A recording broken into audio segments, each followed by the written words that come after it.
نبی کریم صلی اللہ علیہ وسلم کی استعمال کردہ غذائیں نہ صرف لذت میں بہترین ہیں بلکہ غذائیت سے بھی بھرپور ہیں، اور ان کے فوائد آج 1400 سال سے زائد عرصہ گزرنے کے بعد غذائی ماہرین اور نیوٹریشنسٹ بیان فرما رہے ہیں۔ جیسے کہ کدو شریف، لوکی، ارشاد علی شان ہے، اے لوگو لوکی یعنی کدو کھایا کرو کیونکہ یہ عقل میں اضافہ کرتا ہے اور دماغ کو مضبوط کرتا ہے۔ اور آج سائنس کیا کہہ رہی ہے؟ کیلوریز اور فیٹس بہت کم ہے اس میں، but it is rich in fibre, digestive system کے لیے بہترین ہے۔ 96% پانی ہے کدو شریف کے اندر، تو اس کا کولنگ امپیکٹ آتا ہے، دماغ کو اور جسم کو ٹھنڈا کر دیتا ہے۔ اور صدیوں سے کدو شریف کو چائنیز اور آیورویدک میڈیسن میں یوز کیا جاتا ہے۔ اور انار کے بارے میں ارشاد علی شان ہے، ایسا کوئی انار نہیں جس میں جنتی اناروں کا دانہ شامل نہ ہو، اور سائنس کہتی ہے کہ انار اس وقت کرۂ ارض پر موجود صحت بخش ترین پھلوں میں سے ایک پھل ہے۔ تو جناب غذائیں تو بہت سی ہیں، اگر جنرل بات کی جائے تو نبی اکرم صلی اللہ علیہ وسلم کس قسم کی غذائیں استعمال فرماتے تھے؟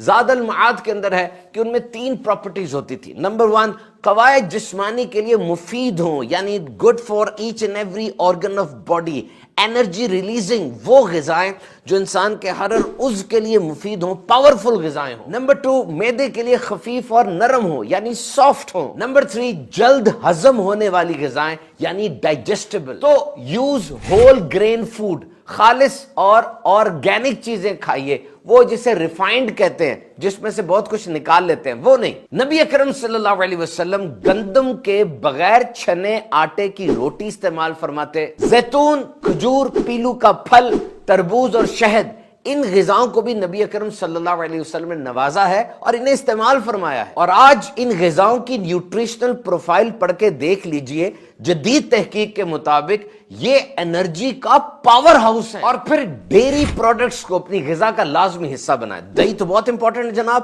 نیچرل پروبایوٹک ہے، یعنی پیٹ کے اندر جو دوست جراثیم ہے، فرینڈلی بیکٹیریاز ہیں، ان کو یہ اسسٹ کرتی ہے۔ نبی کریم صلی اللہ علیہ وسلم کبھی خالص دودھ نوش فرماتے، کبھی خالص دودھ میں پانی ڈال کے نوش فرماتے، اور کبھی کشمش اور کھجور پانی میں ملا کر نوش فرمایا کرتے۔ And now protein is the king of nutrients، اپنی غذا میں پروٹین کو ضرور شامل کیجئے۔ And meat is a high quality protein, گوشت کے اندر 9 اہم امائنو ایسڈز ہیں جو انسان کی گروتھ کے لیے بہت ضروری ہیں۔ اور عام طور پہ جو بچے جن کا ایچ بی خون کا لیول کم ہوتا ہے، پیلے پیلے چہرے ہوتے ہیں، قد بھی چھوٹے ہوتے ہیں، سیب بھی کھلانا چاہیے آئرن کی کمی پوری کرنے کے لیے، لیکن یاد رکھیے گوشت از دا بیسٹ، اس میں موجود وائٹامنز، زنک، آئرن کا خزانہ بچوں کے اندر غذائیت کی اس کمی کو پورا کرتا ہے۔ اور نبی مکرم صلی اللہ علیہ وسلم نے گوشت کو کھانوں کا سردار فرمایا ہے۔ آپ کی خدمت میں بکری کی ران کا بھنا ہوا گوشت پیش کیا گیا، یہ آپ کو بہت پسند تھا۔ حضرت ابو ہریرہ رضی اللہ تعالیٰ عنہ سے روایت ہے،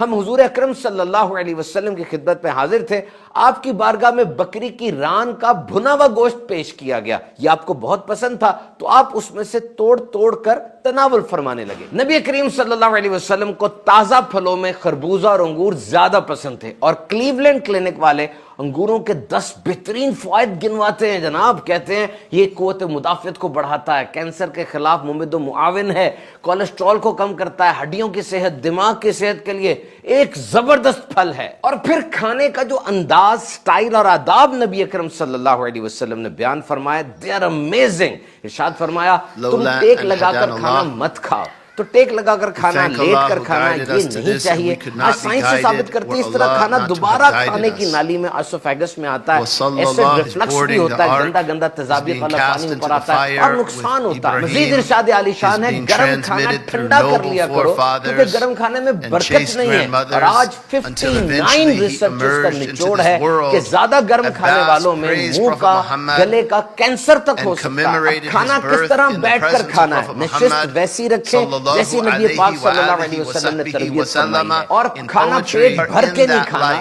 حدیث پاک میں ہمیں 1/3 کا فارمولا ملتا ہے، یعنی پیٹ کے 3 حصے کیے جائیں، ایک کو پانی سے بھرا جائے، ایک کو کھانے سے، اور ایک حصہ خالی رکھا جائے۔ اور بڑے بڑے گیسٹرنٹولوجسٹ آج یہی تو بات کر رہے ہیں کہ جناب آپ بیماریوں سے بچنا چاہتے ہیں تو پیٹ بھر کے کھانا نہ کھائیں۔ تو آج دنیا کی 48% آبادی کو کھانے کے مسائل دونوں طرح کے، کچھ لوگ ایسے ہیں جو زیادہ کھا کے موٹے ہو رہے ہیں اور بعض ایسے جن کے پاس کھانے کوئی کچھ نہیں. تو دنیا میں کسی بھی کام کو کرنے کا بہترین طریقہ وہی ہے جو اسلام نے ہمیں سکھایا اور بتایا ہے. 8 ارب افراد دنیا میں زندہ رہنے کے لیے کھانا تو کھائیں گے, لیکن انداز کیا ہونا چاہیے؟ آئیے دین اسلام سے سیکھتے ہیں اور اسی پر عمل کرتے ہیں. غذائیت سے بھرپور کھانا کھائیے, صحت مند رہیے.